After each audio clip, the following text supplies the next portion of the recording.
طور پہ اتنا ٹائم عنایت کیا آج، تو I had to travel all the way from Lahore along with my team. اور یہ انٹرویو میں سمجھتا ہوں وہ جیسے کہتے ہیں نا there is a time for everything. اللہ تعالیٰ کی ٹائم لائن پہ صحیح جگہ پہ، یعنی کل آپ ایک بڑے اہم مرحلے میں نیکسٹ فیز میں داخل ہو رہے ہیں، تو اس فیز کا آخری انٹرویو اللہ تعالیٰ نے یہ موقع مجھے عطا کیا. میرا آپ کے ساتھ تعلق، میری آپ کے لیے ریورنس، یہ کوئی ڈھکی چھپی بات نہیں ہے، لیکن آج میں یہاں پر آپ کے ایک ایڈمائرر اور دوست کی حیثیت سے نہیں آیا. I am here as a journalist. تو میں بالکل بے لاگ گفتگو کروں گا. آپ جس بات کا جواب نہ دینا چاہیں مجھے کہنے کی ضرورت نہیں ہے. You are at liberty. آپ کہیے کہ بھئی پاس، آپ اگلی بات کریں. پہلا سوال تھوڑا سا اس کو پریامبل سمجھیے، تھوڑی سی تفصیل اس میں ہوگی، اس کے بعد میرے جتنے کوسچنز ہیں کرسپی ہیں، rest assured. Do you play chess? No. شطرنج کی سمجھ بوجھ کوئی تھوڑی بہت ہے آپ، کیونکہ سپورٹس مین تو ہیں آپ؟ سرسری ہے. سرسری، کیونکہ وہ گیم آف تھرونز کہی جاتی ہے. وہ گیم جو ہے نا وہ اقتدار کی جنگ ہے، اس میں جو کچھ ہوتا ہے. تو مختصراً میں یہ کہوں گا سمجھانے کے لیے، تمثیل ہے یہ کہ جب بھی کوئین کو موو کیا جاتا ہے نا، تو وہ کسی نہ کسی فگر کی شے پہ ہوتی ہے، کسی طاقت پہ ہوتی ہے. یا نائٹ ہوتا ہے، یا بشپ ہوتا ہے، یا کاسل ہوتا ہے، ورنہ کوئین کا جس طرف دل چاہے وہ پہنچ جائے. بالکل اسی طرح جیسے اس گلوبل ولیج میں دو چودھریز ہیں. پہلے سوویت یونین تھا، امریکہ تھا، اب چائنا ہے along with رشیا اور the sole سپر پاور امریکہ. گاؤں میں جب بھی کوئی جھگڑا لڑائی کسی نے کوئی چھوٹے ذمہ دار نے کو مول لینی ہو نا ایک چودھری کے ساتھ، تو دوسرے سے کوئی تھوڑی سی سپورٹ بھی لے لیتا ہے، تھوڑا سا اس کو کانفیڈنس میں بھی لے لیتا ہے. اور خاص طور پر جب دوسرے چودھری کو یہ پتہ ہو کہ بڑے چودھری کے تمام معاملات نہ صرف اس بیچارے چھوٹے ذمہ دار بلکہ میرے لیے بھی خطرے کا باعث بن سکتے ہیں. تو آپ نے اتنا بڑا نعرہ ایبسلیوٹلی ناٹ کا لگا دیا اس دوسرے چودھری کو جو آپ کے نیبرہڈ میں تھا، کانفیڈنس میں لیے بغیر. میں نے 20 سال سے یہ جو نعرے کی آپ ایبسلیوٹلی ناٹ کی بات کر رہے ہیں، 20 سال سے میں یہ کہہ رہا تھا کہ ہمیں امریکہ کی جنگ میں شامل نہیں ہونا چاہیے. ہماری جنگ نہیں ہے. 9/11 میں کوئی پاکستانی ملوث نہیں تھے. القاعدہ افغانستان میں تھی، تو پاکستان کا کیا لینا دینا تھا. اور میں نے یہ بھی کہا کہ ایک دفعہ آپ نے 80 کی دہائی میں یہ کہا جناب جہاد ہے فورن آکوپیشن کے خلاف، جب سوویٹس آئے ہوئے تھے افغانستان. اب آپ کہہ رہے ہیں کہ امریکی وہاں پہنچ گئے ہیں تو آپ کہہ رہے ہیں کہ دہشت گردی ہے. تو میں نے ان کو سمجھایا اور بولا بھی اپنی تقریروں میں، اسمبلی میں بھی میں نے بات کی کہ اگر آپ اس وقت امریکہ کی جنگ میں شامل ہوں گے تو وہ جو لوگ جن کو آپ نے تیار کیا ہوا تھا جہاد لڑنے کے لیے، ان کو آپ کیا کہیں گے کہ اب یہ دہشت گردی، وہ اگر وہ نہیں مانیں گے، اور انہوں نے نہیں مانی، اور ہوا کیا کہ وہ ہمارے خلاف ہو گئے. اور انہوں نے کہا کہ آپ امریکن کولیبریٹرز ہیں. آپ نے، انہوں نے سیدھا کہا کہ آپ نے دھوکہ دیا ہے، یعنی جہاد کے خلاف آپ چلے گئے. تو ہوا کیا، وہ بھی ہمارے خلاف ہو گئے جو گروپس تھے القاعدہ ٹائپ. ساتھ جو سارا قبائلی علاقے میں جدھر جنگ لڑی گئی تھی سوویٹس کے خلاف، جو ساری بارڈر پہ قبائلی علاقے سے ساری واردات ہوتی تھی نا افغانستان. جی جی جی. وہ جو لوگ جنہوں نے جا کے قربانیاں دی تھیں، جو جہاد لڑی تھی ہماری طرف، جو پشتون تھے، وہ بھی ہمارے اگینسٹ ہو گئے. ان میں سے لوگ ہمارے اگینسٹ، انہوں نے اپنے آپ کو طالبان کہنا شروع کر دیا. تو پاکستان کا نہ لینا نہ دینا تھا. ہم نے 80,000 اپنے لوگوں کو قربان کر دیے کسی اور کے لیے. تو میں تب سے لگا ہوا کہنے کہ ہم ہمیشہ امن میں تو آپ کا ساتھ دیں گے، لیکن ہم آپ جنگ میں آپ کا ساتھ نہیں دیں گے. اب وہ جب انہوں نے اس سے میرے سے پوچھا کہ جی آپ کو اب بیسز دیں گے امریکہ کو، تو وہ تو میرا ایک 20 سال سے میرا بیانیہ تھا، میرا نظریہ ہے. میں سمجھتا ہوں کہ پاکستان کی ایک آزاد فورن پالیسی ہونی چاہیے. آزاد فورن پالیسی کا مطلب کہ ہماری فورن پالیسی وہ ہو جو ہمارے لوگوں کے مفادات کے لیے ہو. ہماری فورن پالیسی وہ نہ ہو جو اپنے لوگوں کو کسی اور کے لیے قربان کرو. تو یہ تو میرا ایک نظریہ ہے. میں نے جب پالیٹکس شروع کی تھی 3 میرے نکات تھے: خودداری، عدل اور انصاف، اور فلاحی ریاست، انسانیت. یہ 3 پہ میرا بیس ہے. وہ آج بھی میں وہاں کھڑا ہوں. وہ تو درست ہے. آپ نے ایک نعرہ بلند کیا، نعرہ مستانہ اسے کہنا چاہیے، لیکن آپ نے کسی کی شے بھی تو لینی تھی نا، کیونکہ آپ نے اپنے آپ کو ایکسپوز کر دیا. ہماری وہ پوزیشن ہرگز نہیں تھی. آپ کو پتہ ہے، کنزر کو آپ میرے سے زیادہ جانتے ہیں. یہ مصدق کے معاملات سے، بلکہ اس سے بہت پہلے لیٹن امریکہ میں جو شروع ہوا، بنانا ریپبلکس میں جو کچھ ہوا، اس سارے معاملے کو ذہن میں رکھتے ہوئے، آپ تاریخ کے اسٹوڈنٹ ہیں، آپ کو ان دوستوں کے ساتھ کچھ تھوڑی بہت گفت و شنید کرنی چاہیے. ایک لوک وارم، مجھے اجازت دیجیے یہ کہنے کی، کیونکہ بہرحال میں آپ کا ووٹر بھی تھا اور مجھے محسوس یہ ہوا کہ یہ ایک طرح سے فیلئر ہے آپ کی فارن پالیسی کا، کہ آپ کے پرسنل ریلیشن شپ ایسے ہونے چاہیے تھے کہ چائنا کو احتجاج کرنا چاہیے تھا کہ اس میں وہ آپ کا جو ایک نیریٹو تھا کہ بھئی یہ اس میں رجیم چینج کے شواہد موجود ہیں، چائنا نے ایسا کچھ نہیں کیا. دوسرے تیسرے دن مبارکباد دی جا رہی ہے اور وہ سارا سلسلہ. اصل میں آفتاب دیکھیں، پہلے تو یہ کلیئر ہو جائے کہ اگر میں نے اپنے ملک کی خودداری یا ساورنٹی کے اوپر میں نے سودا کرنا تھا تو اس سے بہتر ہے کہ میں نہ ہی وزیر اعظم رہوں. یہ میرے سے اگر یہ سمجھے کوئی کہ میں اپنے لوگوں کو کسی اور کے لیے قربان کروں گا، کسی اور فارن پالیسی آبجیکٹیوز کے لیے، جو اصل میں اگر آپ بیس دے دیتے ہیں، یا اگر آپ ہمیں یہ کہیں کہ نہیں جی آپ روس نہیں جا سکتے، آپ کون ہیں ہمیں کہنے والے روس نہیں جا سکتے؟ ہندوستان ان کا اسٹریٹجک ایلا ہے، وہ روس سے تیل بھی لے لے، وہ ہتھیار بھی لے لے، اور وہ آپ کا اکنامک پارٹنر بھی بن جائے اور پولیٹیکل پارٹنر بھی بن جائے، تو ہمیں وہ کہیں کہ نہیں جی آپ روس نہیں جا سکتے، چائنا کی آپ کی ریلیشن شپ زیادہ قریب ہو گئی. یہاں لائن ڈرا کرنی پڑتی ہے کہ آپ کھڑے ہوتے ہیں کہ نہیں، مجھے 22 کروڑ پاکستانیوں نے الیکٹ کیا تھا، میری ذمہ داری میرے 22 کروڑ پاکستانی ہیں، پھر میں باقی چیزوں کا سوچوں گا. میری ہمیشہ یہ سوچ ہے کہ ایک ملک جب اٹھتا ہے خودداری سے اٹھتا ہے، قومی غیرت سے وہ ملک اٹھتا ہے. کبھی بھی جوتے پالش کر کے کوئی قوم آج تک اوپر نہیں اٹھا. خان صاحب، اس معیشت کے ساتھ کیسی خودداری، کیسی غیرت، یہ سارے تو کلیشز لگتے ہیں. آپ انڈیا کی مثال دے رہے ہیں، انڈیا کی معیشت دیکھیے آج کہاں پہنچی ہوئی ہے.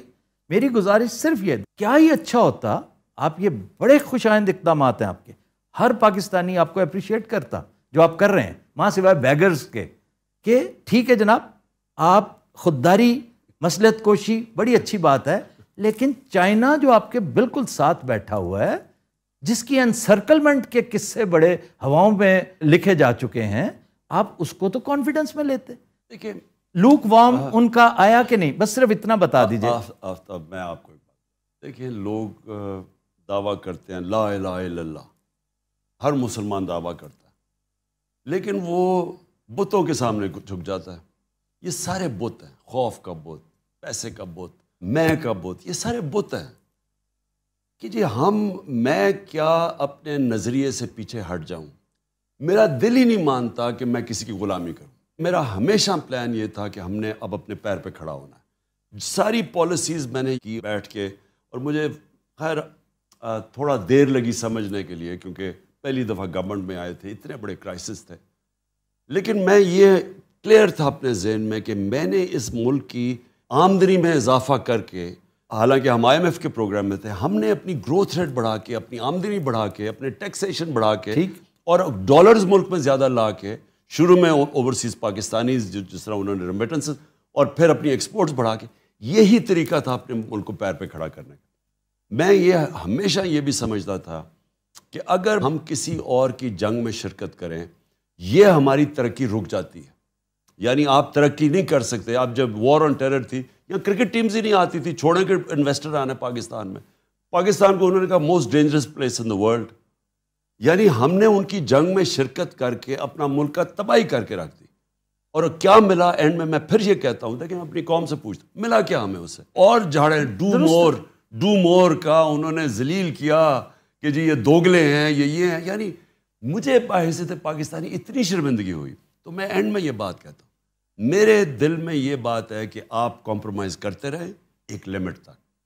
جدھر آپ یہ سمجھتے ہیں کہ آپ کا ضمیر ہی نہیں مانتا، میرا تو ایمان ہی نہیں مانتا کہ میں جا کے جی اس طرح کھڑا ہو جاؤں ان کے سامنے. ہندوستان کھڑا ان کے سامنے.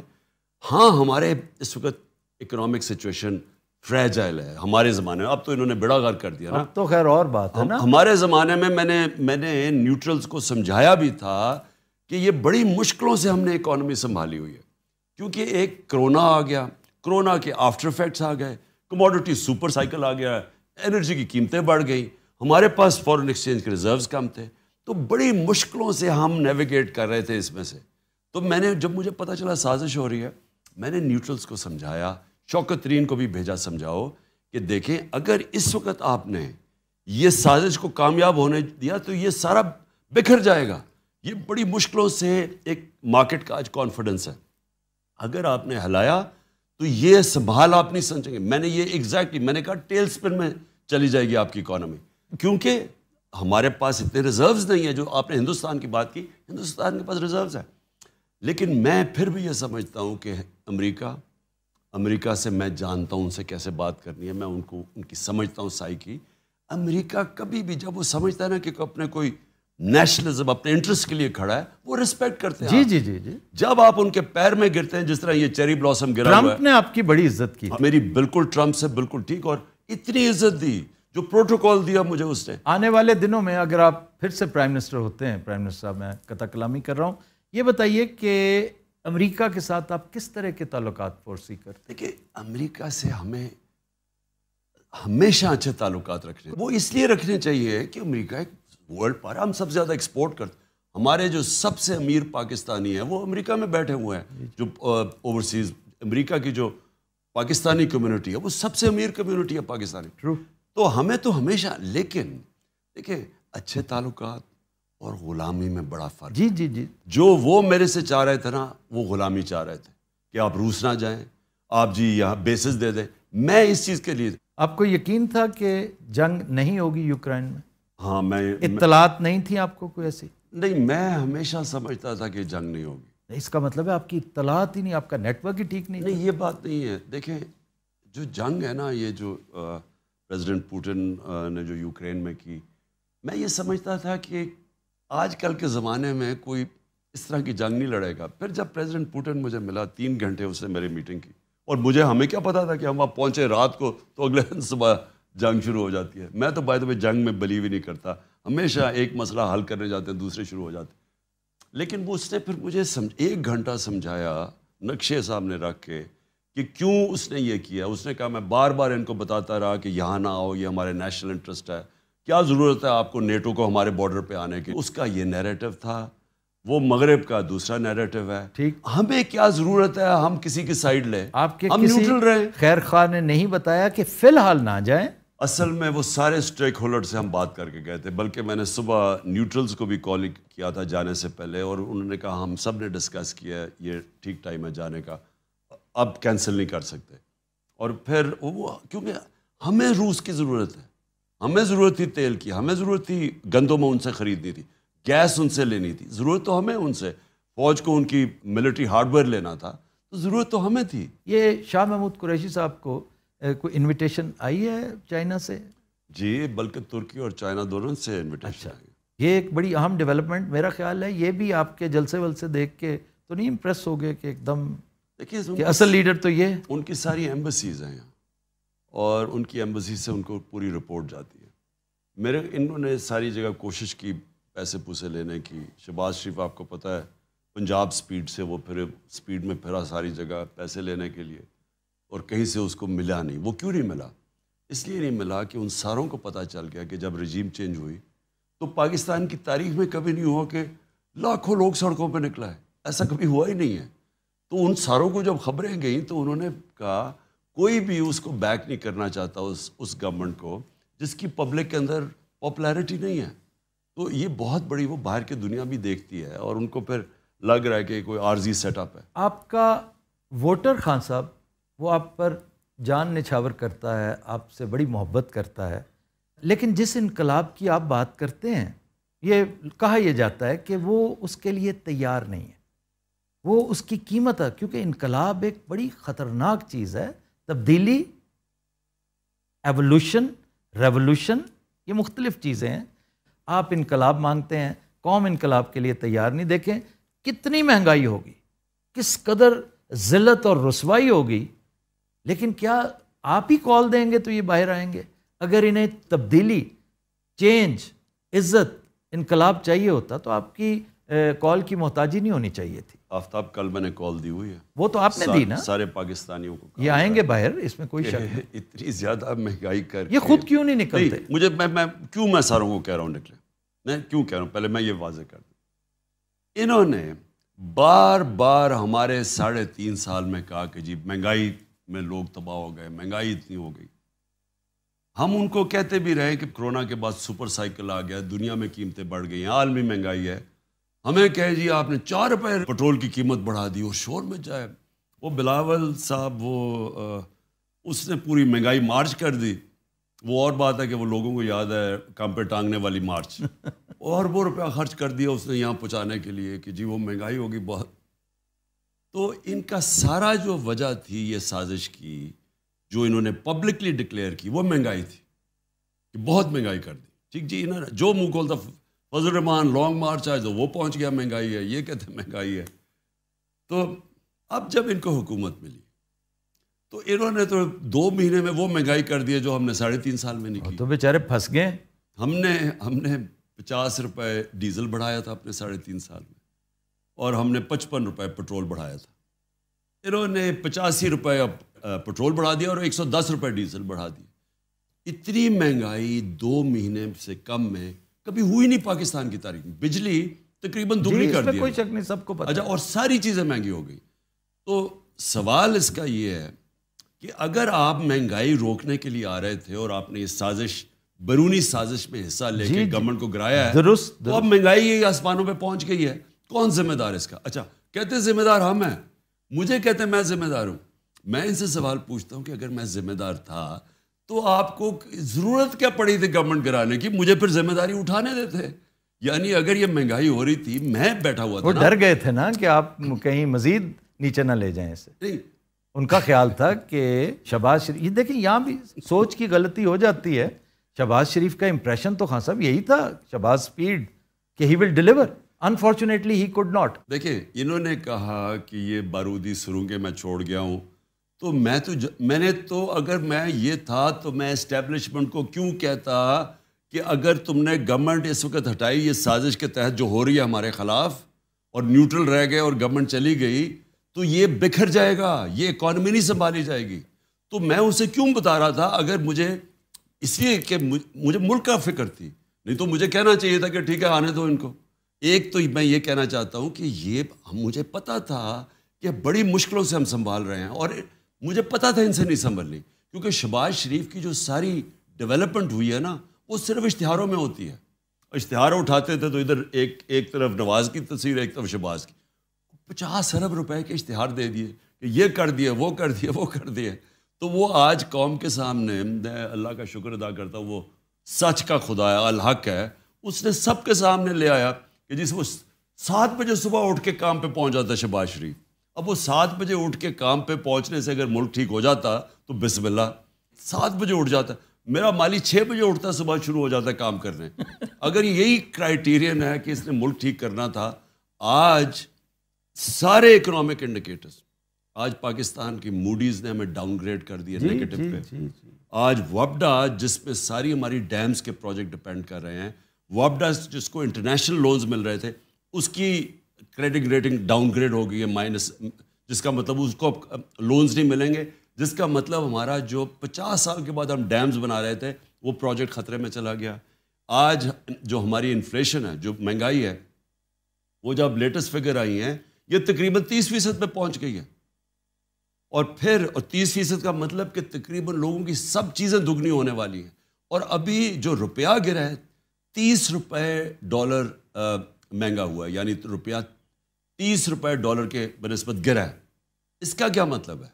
اس کا مطلب ہے کہ ابھی مزید اور طوفان آنے والا ہے مہنگائی کا, کیونکہ جیسے جیسے یہ اس کا افیکٹ جائے گا ڈیویلیویشن کا, تو ساری چیزیں جو ہم باہر سے لیتے ہیں اور مہنگی ہو جائیں گی. صاحب خرم دستگیر نے جو گفتگو کی ہے اس سے سرزد ہوگی, جو اس نے جو بادشاہی کی ہے اس حوالے سے. خرم دستگیر نے سچ بول دیا ہے, جو کہ میں پہلے دن سے سرزد ہوا ہے اس سے. جب میں گورنمنٹ میں آیا تھا, آپ میری پہلی تقریر سن رہے ہیں, جب انہوں نے مجھے بولنے نہیں دیا, اور مجھے پتا تھا بلیک میل کر رہے ہیں, اور میں نے پہلے دن کہا کہ جو مرضی کر لو, میں تمہیں NRO نہیں دوں گا. پہلی میری تقریر تھی اسمبلی کے اندر, انہوں نے مجھے شور مچا دیا, بات نہیں کرنے دی, بلیک میل کر رہے تھے. نہیں, میں جب سے آیا ہوں ان کا صرف ایک کوشش تھی کہ کسی طرح NRO دے دو. مشرف نے ان کو NRO دیا اپنی کرسی بچانے کے لیے. جنرل مشرف نے کیوں NRO دیا کیونکہ جب اس کو خطرہ ہوا کہ ایک وہ وکلا کی موومنٹ چل پڑی ہے، اور دوسری چیز امریکنوں نے کونڈولیزا رائس نے بیٹھ کے بے نظیر اور جنرل مشرف کی میٹنگ کروائی اور این آر او دلوایا، ریکنسیلیشن، اور این آر او دلوایا، اور دونوں نے ان کے سارے کرپشن کے کیسز معاف ہو گئے جو انہوں نے دو دفعہ ان کی گورنمنٹ کرپشن پہ گئی تھی، وہ سب معاف ہو گئے، یہ پھر سے آ گئے۔ اس کے بعد 10 سال انہوں نے پھر لوٹا، کیسز ان کے بنے ان کے دور پہ، 95% کیسز تو ان کے دور کے کرپشن کے بنے ہوئے تھے، اور میرے پہ پہلے دن سے شروع ہو گیا کہ این آر او دے دو۔ میں ان کو کہا، میں نے کہا گورنمنٹ چلی جائے گی، میں کبھی تمہیں این آر او نہیں دوں گا۔ اور وہ انہوں نے جو آج فیٹف کے اندر پاکستان انشاءاللہ نکل جائے گا، میں آپ لوگوں کو ریمائنڈ کروا دوں کہ انہوں نے جب ہم نے لیجسلیشن فیٹف کے لیے اسمبلی میں رکھی تو انہوں نے کہا ہم تب پاس کریں گے جب ہمیں این آر او دو، نیب کو ختم کرو، جو آج انہوں نے نیب کو کیا۔ انہوں نے تب مجھے بلیک میل کرنے کی کوشش کی، میں تب بھی اڑ گیا، میں کہا جو بھی کرو گے میں نے تمہیں این آر او نہیں دینا، کیونکہ یہ ملک سے غداری ہے۔ آپ بڑے بڑے ڈاکوؤں کو اربوں روپے کی کرپشن معاف کر رہے ہیں، جیلوں میں بیچارے چھوٹے چور، بھینس چوری، موٹر سائیکل، وہ سارے جیلوں میں گل سڑ رہے ہیں، جن کی چوری سے ملک کو کوئی فرق نہیں پڑتا، ان کی چوری سے ملک تباہ ہو جاتا ہے۔ جی اور آپ پہلے اربوں روپے چوری کرتے ہیں، پھر باہر ملک سے بھیجتے ہیں، دگنا نقصان کرتے ہیں، ڈالرز کے اوپر روپے پہ پریشر ڈالتے ہیں، تو لہٰذا میں نے تو کبھی نہیں ان کو دینا تھا۔ خرم دستگیر کے منہ سے اب آ گیا کہ ہم نے اس لیے یہ کیا ہے کہ عمران خان نے اور ججز رکھ کے تو ہمارے جو کیسز ہیں وہ جلدی بھگتانے تھے اور ہم نے جیلوں میں چلے جانا تھا، اس لیے ہم نے اس کو ہٹایا۔ خرم اگر آپ کا وزیر ہوتا تو اس قصور پہ آپ کیا کرتے؟ سیک کر دیتے؟ نہیں، میں خرم کو کہتا کہ شکر ہے آپ میں سچ بولنے کی طاقت آ گئی، یہ تو بڑا اچھا ہے، کیونکہ آپ شاید آپ کا ضمیر جاگ گیا کہ آپ نے یہ لوگوں کا بھی سوچا ہے جن کو لوٹ لوٹ کے آپ نے 30 سال سے اس ملک کو مقروض کیا ہے۔ اچھا خان صاحب، ایک سنجیدہ بات آپ کی لائف کو جو تھریٹس ہیں اس سے متعلق، آپ نے اس بارے میں ایک دستاویز تیار کر رکھی ہے، اس کا آپ نے اعلان بھی کیا، اس کی ڈیٹیل میں ہم نہیں جاتے، وہ آپ کا سیکرٹ ہے، اللہ تعالیٰ کبھی وہ نوبت نہ لائے۔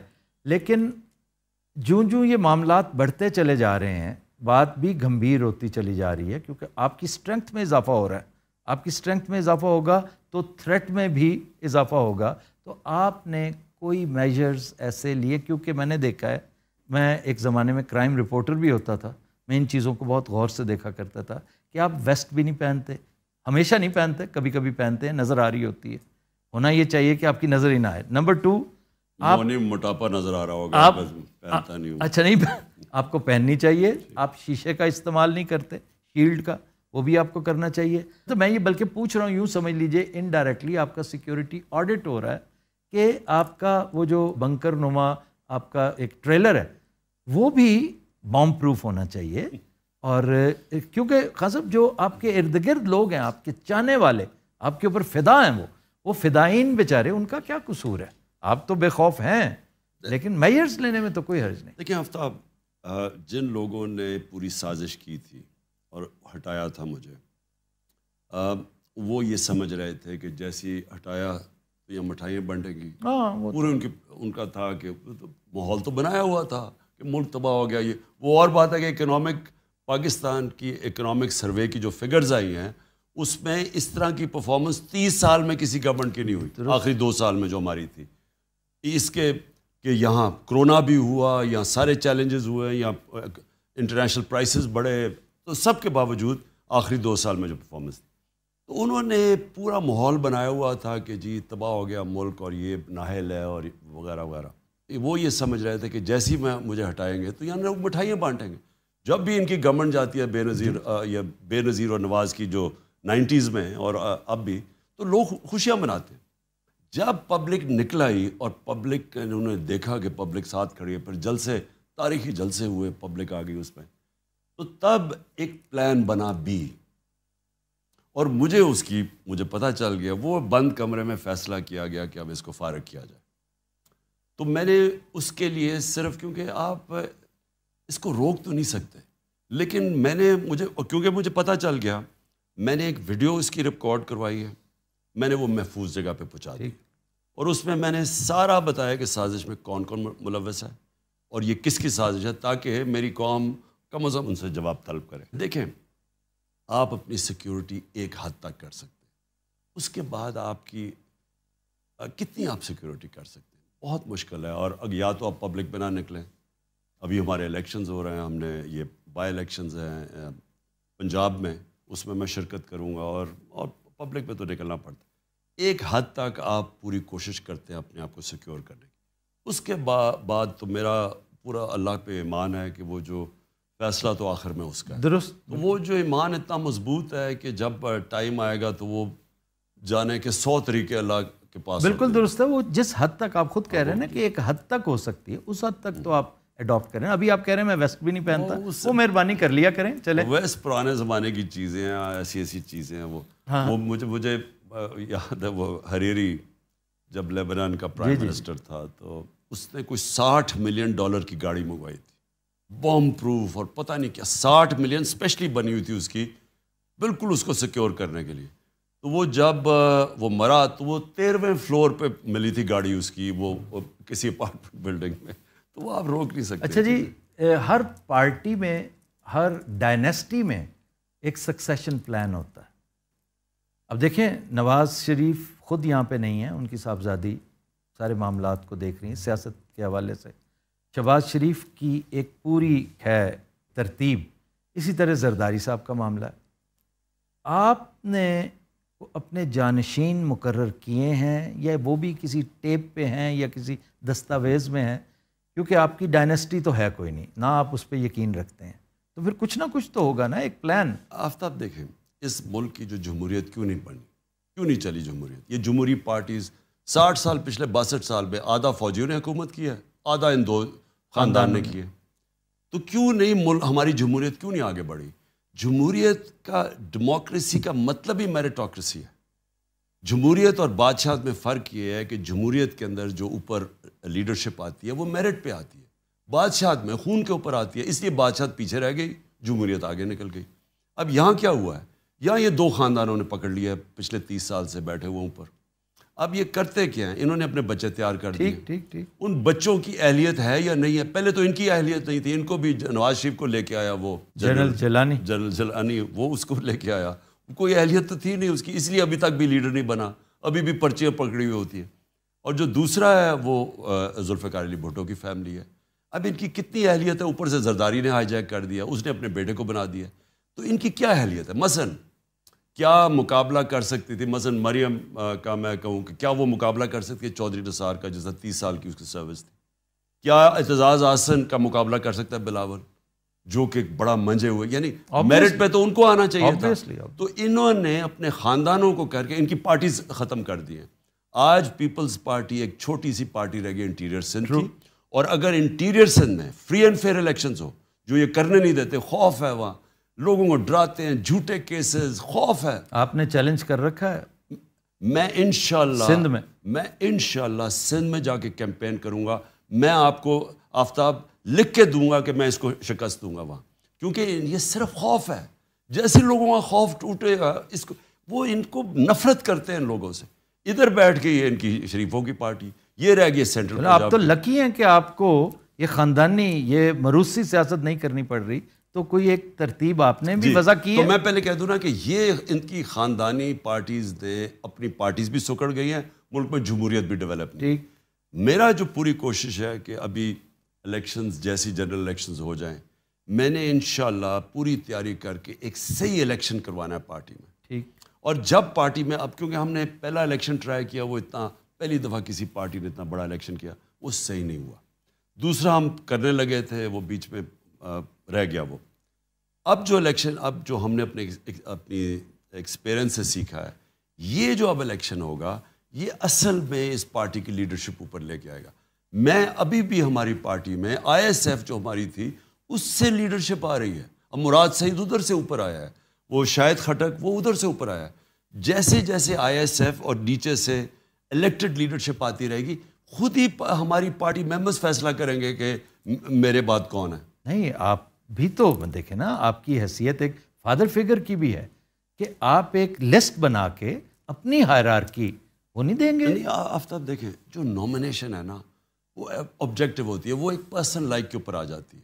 میں غلط بھی ہو سکتا ہوں, لیکن جب آپ ایک صحیح معنی میں الیکشنز کر کے باڈیز اوپر لے کے آتے ہیں, تو وہ پھر آپ کی اصل تو قیادت آتی ہے جب وہ ایک پارٹی کی ممبرشپ اس کے پیچھے کھڑی ہو. آپ مردم شناسی کے حوالے سے بڑے معصوم سمجھے جاتے ہیں اور آپ اس کا برملا اظہار بھی کرتے ہیں, اپنی والدہ صاحبہ کا ریفرنس بھی دیتے ہیں. تو یہ تو بہت بڑی فی زمانہ جو سیاست ہے اس میں بہت بڑی ڈس ایڈوانٹیج ہے. تو آپ 10 میں سے کیا ریٹنگ کریں گے اپنے آپ کو؟ 7, 5, 4؟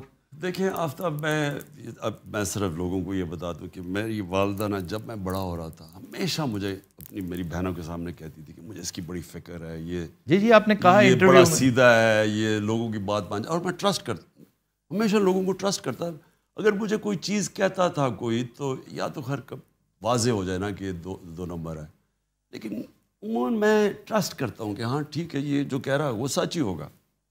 اور یہ میں اپنی والدہ کو بھی کہتا رہتا جب تک وہ زندہ تھی. میں نے کہا مجھے کیا فرق پڑتا ہے, میں کرکٹ کھیلتا تھا, کوئی اگر کسی نے دھوکہ بھی دے دیا کچھ تو مجھے کیا فرق پڑتا. لیکن جو 3.5 سال میں نے پاور میں رہا ہوں, سفر کیا آپ نے بہت زیادہ, میں سمجھتا ہوں کہ یہ پہلی دفعہ میں نے ریئلائز کیا کہ بہت بڑی کمزوری ہے آپ کی. یس, جب آپ لوگوں کو ٹرسٹ کر دیتے ہیں نا, دیکھیں اس میں تو پہلے تو مجھے نقصان ہوتا تھا نا, لیکن اس میں ملک کو نقصان ہوتا ہے. ٹھیک. لہٰذا جو میں نے 3.5 سال میں سیکھا ہے, یعنی میں نے اپنی زندگی میں نہیں سیکھا جو ان 3.5 سال میں سیکھا. آپ نے کوئی اس کا سدباب بھی کیا ہے کہ نہیں؟ کوئی مردم شناسی کے لیے کوئی چھوٹا سا ہلکا احباب بنائیے, کیونکہ آپ کی معصومیت سے ناجائز فائدہ تو لوگ اٹھاتے رہیں گے, اور آپ ان 2 سالوں میں چالاکی وہ نہیں سیکھ سکتے, وہ آپ کے اندر نہیں ہے. نہیں, چالاکی تو نہیں سیکھ سکتا, لیکن آفتاب میں آپ کو ایک بات بتاؤں کہ پہلے جو ہوتا تھا نا, میں بڑی, یا تو مجھے کوئی کنونس ہو جانا کہ یہ 2 نمبر آدمی ہے, لیکن میں فیصلے کر لیتا تھا. اب میں نے ایک سسٹم اپنے ذہن میں بنایا ہوا ہے کہ میں نے جب تک مجھے ویریفیکیشن, ایک انگریزی کا ورڈ ہے ڈیو ڈیلیجنس, جب تک وہ میں نہیں کروں گا میں اب فیصلہ نہیں کرتا. یہ آپ نے شوکت ترین سے لیا ہوگا, کیونکہ بینکرز ڈیو ڈیلیجنس ضرور کرتے ہیں. نہیں, جو پوزیشن جب آپ پرائم منسٹر یا منسٹر بن جاتے ہیں تو آپ کو ضرور کرنی چاہیے, کیونکہ نقصان آپ کو نہیں ہوتا, آپ اپنے ادارے اپنے ملک کو نقصان پہنچاتے ہیں. اچھا, آن اے لائٹر نوٹ, لوگ جو آپ کے کرٹکس ہیں, جو پسند بھی کرتے ہیں نہ چاہتے ہوئے بھی, شاید آپ کے ووٹرز بھی ہوں, وہ کہتے ہیں کہ آپ کے اندر وائٹامن آئی بہت ہے, تو اس کی کیا وجہ ہے؟ اس کا مطلب کیا ہے؟ اس کا مطلب کیا تکبر ہے؟ جی, کہ آپ مطلب ہے کہ اپنے آپ کو ہمیشہ, جیسے پہلے کہا جاتا تھا کہ جس میں اب میں واضح تبدیلی دیکھ رہا ہوں, میں خود کہا کرتا تھا کہ خان صاحب میں وہ جو ایک ڈیوائن رائٹ والی بات ہے نا, کہ وہ کہتے ہیں نہیں جناب, میں اگر بہت اعلیٰ کرکٹر ہوں یہ میرا ڈیوائن رائٹ تھا, میں اگر شہزادہ ہوں کرکٹ کا یہ میرا ڈیوائن رائٹ تھا, میں اگر سب سے زیادہ پاپولر پالیٹیشین اور پرائم منسٹر ہوں یہ میرا ڈیوائن رائٹ ہے. تو اس لیے آپ کے بارے میں لوگ کہتے ہیں کہ آپ آئی ایم دا ون, تو وہ زیادہ آپ کے ہاں. آفتاب میں آپ کو بتاؤں, یہ آئی کس میں آتا ہے؟ یہ ایکچولی ڈیوائن رائٹ والوں پہ آتا ہے, کہ جو سمجھتے ہیں کہ میں جی کیونکہ میں نواز شریف کی بیٹی ہوں تو میرا ڈیوائن رائٹ ہے, اور میں اپنے آپ کو سمجھتی ہوں کہ مجھے کسی کی ضرورت ہے مجھے پوچھنے کے لیے کہ پیسے کدھر سے آئے, کیونکہ میرا تو ڈیوائن رائٹ ہے. یا وہ بلاول, اس نے کہا کہ اگر نیب نے کسی چیز پہ بلایا, کہتا کہ اگر مجھے نیب بلائے گی تو میں یہ کر دوں گا. یہ ڈیوائن رائٹ ہے. جو آدمی اپنے پیر پہ اسٹرگل کر کے پہنچتا ہے وہ کبھی یہ نہیں کہتا ڈیوائن رائٹ ہے. جو بھی اسٹرگل کر کے, مثلا آپ نے اگر ملک میں اپنے ملک کے ٹاپ کھلاڑی یا ٹاپ 11 کھلاڑیوں میں آنا ہے تو اس کا ایک بڑا لمبا پروسیس ہے اسٹرگل کرنے کا. اس میں ماریں کھاتے ہیں, گرتے ہیں, چڑھتے ہیں. وہ جب ادھر آپ پہنچتے ہیں پھر وہ اپنے آپ کو وہاں رکھنا وہ سارا اسٹرگل ہے. پھر ایک ہاسپٹل, یا جب شروع کیا کینسر ہاسپٹل, اور اب نمل یونیورسٹی, القادر یونیورسٹی ہے, یعنی 2 یونیورسٹیز شروع, اب دوسری شروع ہے. یہ ایک بہت بڑی اسٹرگل ہے. اور پھر پولیٹکس کے اندر 2 پارٹی سسٹم میں 0 سے شروع کر کے 14 سال مذاق اڑنا پولیٹکس میں, وہ ایک بہت بڑی اسٹرگل ہے. تو جو اسٹرگل کرتا ہے نا وہ کبھی ڈیوائن رائٹ نہیں سمجھتا, کیونکہ آپ کی اونچ نیچ ہوتی ہے نا. اسٹرگل آپ جب کرتے ہیں تو وہ ایسے نہیں, آپ کبھی گرتے ہیں پھر اوپر جاتے ہیں پھر گرتے ہیں. تو جو نیچ ہوتی ہے نا جب آپ گرتے ہیں وہ آپ کو ایک بڑا زبردست ایجوکیشن دیتی. اصل زندگی میں نے جب سیکھا ہے, مشکل وقت نے سکھایا, جب آپ برا وقت ہو. تو اگر میں آپ مجھے یہ کہنا کہ آئی ہوتا نہیں ہے. اور پھر ایک اور اس کے اوپر چلے جائے, تکبر جو ہوتا ہے, تکبر اصل میں آئے ہوتا ہے تکبر کہ میں کچھ ہوں. تکبر وہ آدمی جس میں اللہ میں ایمان ہوتا ہے نا, اس میں تکبر آ ہی نہیں سکتا. کیونکہ وہ یہ جب آپ کہتے ہیں نا میں نے یہ کیا, اس کا مطلب آپ نے اللہ کا جو رائٹ ہے وہ ڈینائی کر دیا.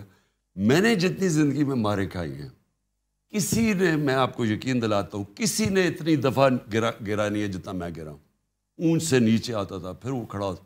تو اس میں جو سب سے بڑا سبق میں نے سیکھا کہ کوشش انسان کی کامیابی اللہ دیتا ہے. آپ جو مرضی کر لیں, آپ محنت جتنی مرضی کر لیں, جب تک اوپر والے کا حکم نہیں آپ کامیاب نہیں ہوتے.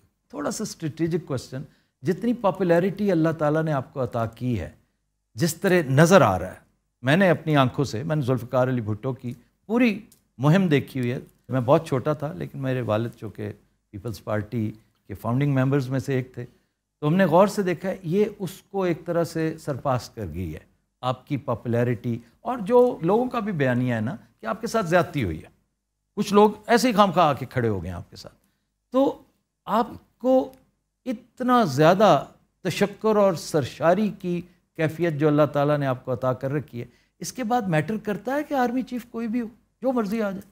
آپ یقین کریں میرے کبھی ذہن میں بھی آرمی چیف نہیں آیا.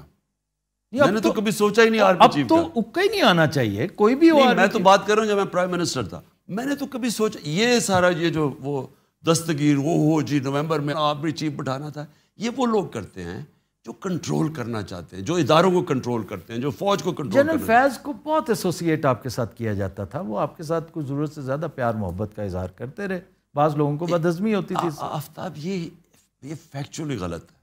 جنرل فیض تھا I S I chief. I S I chief کو ہوتا ہے پرائم منسٹر سے ڈائریکٹ ریلیشن شپ اس کی.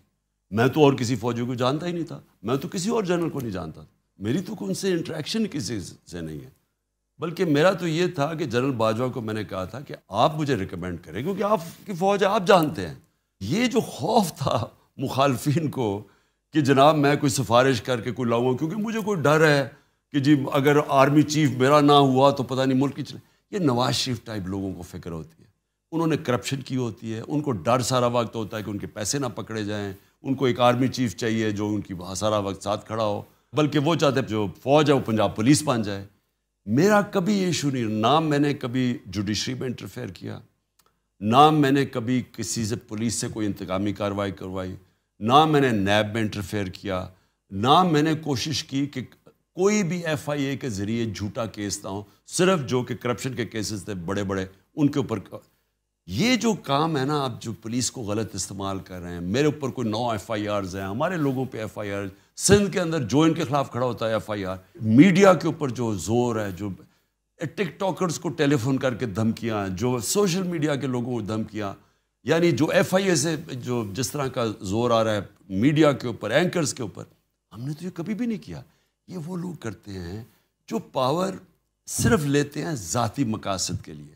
ہم چاہتے ہیں کہ ملک کے ادارے تکڑے ہوں, تو یہ میرے کبھی ذہن میں بھی نہیں آیا آرمی چیف کا. میری جہاں تک تھوڑی بہت آبزرویشن تھی, آئی ایس آئی چیف کی تبدیلی سے پہلے تک میں نے باجوہ صاحب کو آپ کے لیے ہمیشہ کلمہ خیر کہتے ہی سنا, بڑی محبت کا اظہار کرتے دیکھا ہے.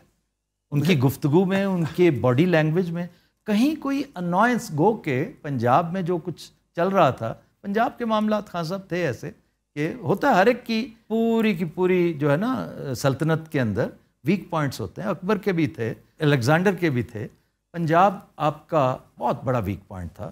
تو یہ یکا یک آئی ایس آئی چیف کی تبدیلی نے پانسا پلٹ دیا تعلقات میں. نہیں ایکچولی مجھے کبھی سمجھ نہیں آئی کہ یہ ایشوز بنے کیا. یہ میں بعد میں سنتا ہوں کہ جی آپ کہہ دیتے جی ٹھیک ہے جس کو مرضی لیں, نو پرابلم. میں نے ہمیشہ یہ کہا, میں نے تو کبھی بھی یہ نہیں کہا کہ نہیں جی, میں نے صرف یہ کہا کہ جو سردیاں ہیں میں تو پبلکلی کہہ بیٹھا تھا کہ سردیاں ہمارے ساتھ سب سے مشکل ہیں. ایک ہی سازش کر رہے تھے, یہ ہمیں پتہ چل گیا تھا, یہ سارے جو کرپٹ لوگ ہیں ٹولہ یہ سازش کر رہے تھے, یہی این آر او کا چکر تھا سارا.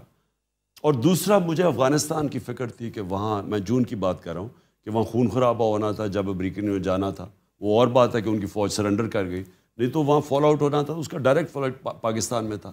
تو میرا دوسرا تھا. اور ابھی بھی جو دہشت گردی ہوئی ہے ہمارے بڑے فوجوں نے قربانی دی ہے یہ پچھلے 6 مہینے میں, تو میرا وہ ایشو تھا. میں صرف اس کو چاہ رہا تھا کہ سردیوں میں وہ جنرل فیض رہے.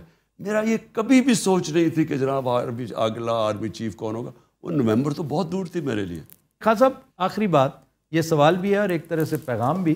میں چاہوں گا کہ آپ ہمیں انکریج کرنے کے لیے بتائیں کہ یہ جو زبوں حالی ہے، یہ جو بدحالی ہے، معیشت جس طرح زمین دوز ہو چکی ہے، نوز ڈائیو کر چکی ہے، کل کلاں آپ پھر سے پرائم منسٹر بنتے ہیں تو آپ سمجھتے ہیں کہ آپ اس کو ہینڈل کر لیں گے؟ پہلے تو آفتاب ان کا یہ جب 97 سے 99 تک آئے تھے نون لیگ، آپ ذرا پوچھیں کہ ان کی کیا چھوڑ کے گئے تھے. تب بھی یہ بڑا خسارہ چھوڑ کے گئے تھے، تب بھی ان کی کوئی ایکسپورٹس نہیں بڑھی. دیکھیں دولت تو تب بڑھتی ہے جب ایکسپورٹس بڑھتی ہے. ٹھیک، ان کے دور میں نہ تب ایکسپورٹس بڑھی. اس باری جو 5 سال گزرے تب نہ ایکسپورٹس بڑھی، اور آپ نے ایکسپورٹس واقعی بہت اوپر لے گئے. سو ان کا ہمیشہ دور آتا ہے، یہ مال خود بناتے ہیں، ہر چیز غلط لوگوں کو اپوائنٹ کرتے ہیں، سارے ادارے تباہ کرتے ہیں. یہ نا ہمیشہ مخالفین کے خلاف FIRs اور خوف کے ذریعے یہ حکومت کرتے ہیں. ان کے اندر نہ کوئی ڈیموکریسی ہے. تو یہ جب آئے تھے اس باری، یہ کیوں کوئی سمجھ رہا تھا کہ کوئی اب جب آئے کہ کوئی بدل جائے گا؟ ان کی کوئی اہلیت نہیں ہے، نہ انہوں نے آج تک کبھی کیا ہے. ان کے ماضی اٹھا کے دیکھ لیں. اگر ہم پہلی دفعہ حکومت بنی ہو اور پچھلے 2 سال میں ہماری جو اکنامک پرفارمنس ہے وہ 30 سال میں سب سے بہتر ہے، تو ہم تو پہلی دفعہ آئے تھے. یہ تو بڑے تجربہ کار تھے. تو یہ ایکسپوز ہوئے ہیں.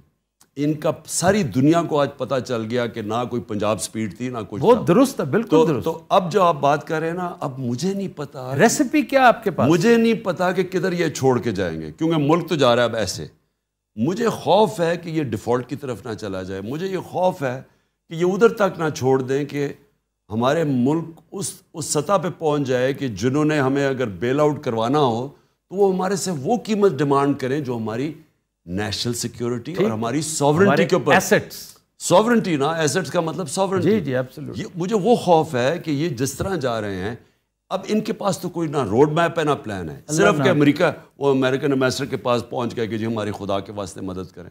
آپ آج اگر کال دیں، مطلب آپ کو اللہ وہ پوزیشن دے، آپ اس جھنڈے کے سامنے بیٹھے ہوں، آپ کی کال پہ آپ سمجھتے ہیں کہ آپ اگر ایک دفعہ کہیں کہ 60% ریڈکشن ہر انڈیویجول اپنی کنزمپشنز میں، چائے ہو، ایڈیبل آئل ہو، فاسل فیول ہو، الیکٹریسٹی ہو اور نیشنل سیونگز، تو کیا آپ سمجھتے ہیں کہ اس کو رسپونڈ کریں گے؟ یہ دیکھیں آفتاب، میں یہ سمجھتا ہوں کہ یہ جو جب سے 2 مہینے پہلے جب مجھے گورنمنٹ سے نکالا، تو میں یہ سمجھتا ہوں کہ ان 2 مہینے میں جو میں نے دیکھا ہے، پہلی دفعہ میں نے دیکھا کہ پاکستان ایک قوم بننے جا رہی. کیونکہ میں نے جس طرح کے طبقوں کو دیکھا ہے، شرکت کی ہے، جس طرح کے میں نے جلسوں میں پبلک نکلتے دیکھی ہے، اور انشاءاللہ کل پبلک نکلے گی یہ مہنگائی کے اوپر، میں یہ سمجھ رہا ہوں کہ جو اسی طرح ہم ایک قوم بن گئے تو پھر کوئی چیز مشکل نہیں ہے. جب آپ قوم بن جاتے ہیں نا، تو جرمنی اور جاپان تباہ ہوئے ملک، ایک بلڈنگ نہیں کھڑی تھی اور وہ 10 سال پہ پھر کھڑے ہو گئے. قوم تو بنا دی آپ نے. نہیں، وہ قوم وہ ہوتا تب ہے جب آپ قوم بن جاتے ہیں. اور مجھے لگ رہا ہے کہ اللہ کا خاص کوئی کرم ہوا ہے اس مشکل وقت میں کہ ہم ایک وہ قوم بننے جا رہے ہیں جو پھر آخر میں یہی جو آپ نے باتیں کی، ہم سب سے پہلے تو بیرون ملک پاکستانی، ان کو جب ہم کہیں گے کہ آپ اپنا پیسہ پاکستان میں رکھیں، اصل مسئلہ تو ڈالرز کا ہے نا، وہ اگر ہمارے ان کو ہم اٹریکٹ کریں، اور وہ سب سے زیادہ محب وطن پاکستانی ہیں، وہ اگر یہاں اپنے ڈالرز لے آئیں ایک عرصے تک، جب تک ہم اپنے پیر پہ کھڑے ہو جائیں، اور پھر ہم ساری چیزیں کہہ سکتے ہیں کہ آج مجھے تو پانی کا بھی مشکل لگ رہا ہے، پانی کی بھی ہم کیسے کنزرو کریں، ہم اپنی بجلی کنزرو کریں. ہم اگر ہمارے پاس مشکل وقت ہے تو ہم اپنا پٹرول اور ڈیزل کنزرو کریں. یعنی یہ قوم کر سکتی ہے. خان صاحب بہت شکریہ، بڑی مہربانی، بہت دلچسپ، بڑی مزیدار گفتگو تھی. آپ نے اتنا قیمتی وقت نکالا، اور مجھے یقین ہے کہ ہمارے ویورز کو بھی اس گفتگو سے بہت لطف آیا.